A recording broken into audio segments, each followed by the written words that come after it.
Source of energy and those are elevated surrounding and supporting. I'm getting a whole spread out this morning. The Hierophant and the Ten of Cups.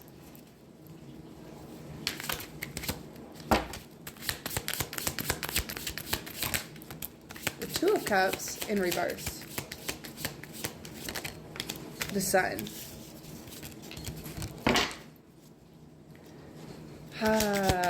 It's kind of like that evaluation stage again. The King of Swords, the Three of Wands in reverse. Of whatever is unaligned must go. Again, I know. Woo! Queen of Swords, the Magician in reverse, Ace of Swords. Whoa, okay. A couple more. The High Priestess, the World. You're getting an upgrade in your gifts. You're getting an upgrade in your gifts. You've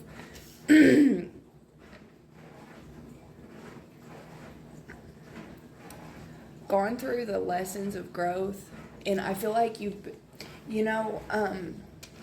it's this feeling of trusted with little, so trusted with much. It's like with great power comes great responsibility. There has something you have been intuitively knowing, but you recognize and realize that everything that you get intuitively doesn't need to be shared. It's just something for you. It's something for you to hold on to know, right?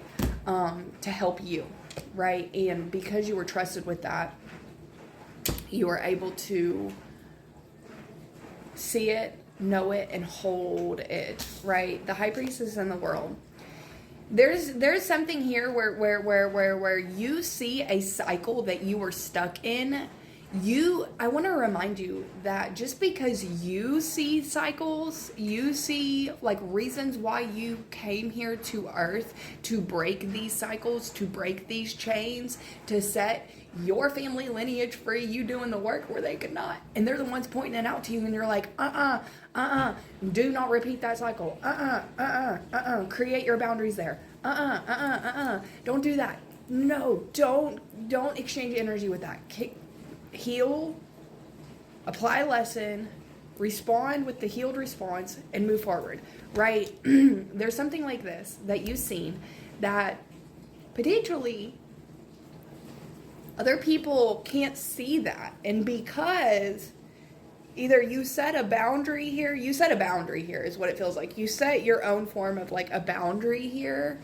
And the reason why you set a boundary here is because you felt confusion. One of the surefire ways that something is not for you is if something makes you feel confused. If something makes you start analyzing or questioning in your head or digging. In the Christian belief system, the author of confusion is the devil, right? But it's just a representation. One way you can tell that something is not for you is it's having you ask more questions than giving you a sense of clarity and understanding and truth. There was some sort of confusion because of some sort of manipulation. The energy was manipulated and twisted and distorted and turned topsy-turvy here. Some of you guys, black magic, okay, to make you feel a feeling of confusion. And it left you without answers, without clarity, and it left you checked out in your mental, constantly trying to figure out what the heck this was, therefore denying you of being able to experience and enjoy your present reality, the present moment. You can be here but not be present. And what this was trying to do was to get you disconnected from yourself. That was the attack, for a lack of a better word, to get you confused, to get you full of self-doubt, questioning yourself, doubting yourself, potentially doubting the situation, to the point where you would literally deny yourself of enjoying your present moment. So look what you did here. Queen of Swords. You said, nope, Nope, boundary, because you intuitively seen a cycle within that. You see, nope, as soon as you start giving me that feeling of confusion and illusion, and I'm not sure what's going on here, that's where I wave my sword. Okay?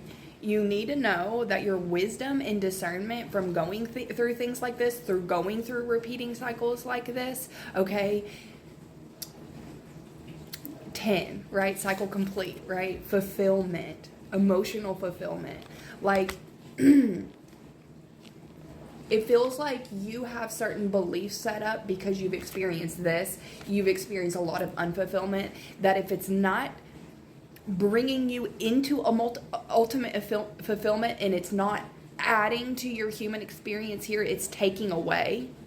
It's taking away. If something is making you feel confused and you're questioning yourself or you're questioning the situation, that's taking away from your human experience. That's taking away from happiness and joy, because you're stuck in your mind. You're like, what's going on? Just shoot your frequency down, blah, blah, blah, blah, blah, right? So this your discernment and your wisdom is set up which in the way of this. If it's not bringing and adding to my human experience, if it's not giving me a sense of ultimate emotional fulfillment, and this is where I can kind of like stay here and just like totally enjoy like the rainbow in my life, because you've already been through too much darkness to not enjoy it, right? That's where your wisdom and your discernment comes from going through. Sometimes we have to be shown what we don't want in order to know what we do want.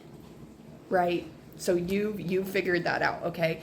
And this is shining a bright light on potential, now it could be connections for you in your life, or it could be places you've been involving your energy in, or it could be even just thoughts, but you are seeing what is divinely oriented in your life, what is in alignment with you, what is in divine connection with you, and what absolutely isn't. What absolutely isn't. If it's making you feel this way, it's not, and you're supposed to create boundaries around that. Like you see that's your personal belief systems that are set up. The King of Swords and the Three of Wands. You know, I want to say something that has continued to be brought to my attention, and I love the way that this King of Swords, you see how he's handing somebody that sword, and here you are. You took the sword. Somebody, spirit guide or just, God was like, we're not healing to suppress more of our truth. Be quiet. We're healing, okay, to speak more of it, because at one point in time, our throat chakra was blocked because we doubted ourselves so much that we would be afraid to speak or abandon ourselves for others, or not say our truth in a certain way, because we're afraid that if we do, then we'll lose you. You've been healing too much to suppress. You've unblocked your throat chakra. See, there's a little butterfly beside this sword. He's handing it. You can only take this sword of truth when the transformation has occurred, and you're really working on utilizing your throat, unblocking your throat chakra, and utilizing your voice to set these boundaries, okay? Or do what you need to do, because you don't see something. You see something where you're like, I don't see this in my future. If I can speak my truth, and it's and it's not taken wrong, it's like you should be able to speak your truth in places and spaces that are for you. It shouldn't make all of a sudden the energy go topsy-turvy, or all of a sudden no communication. Your boundaries would be respected, and then they would come in and be like, well, how can we make this work with these boundaries? The boundaries are not to keep people out, it's to keep people in. The analogy that I like to use is like the door is open, but you have to find your way through the front porch. There's a lot of stairs. You have to show me energy and effort. And you've been doing this healing. Like, you don't want to be in places and spaces where you cannot speak, where you cannot hold your sort of truth that you've been going through the transformations for. So it's super important. This has led to such a beautiful completion of cycle, and not everybody is going to understand what you're doing. That's the whole point. You intuitively seen it, or continue to see it potentially where people don't. I love you.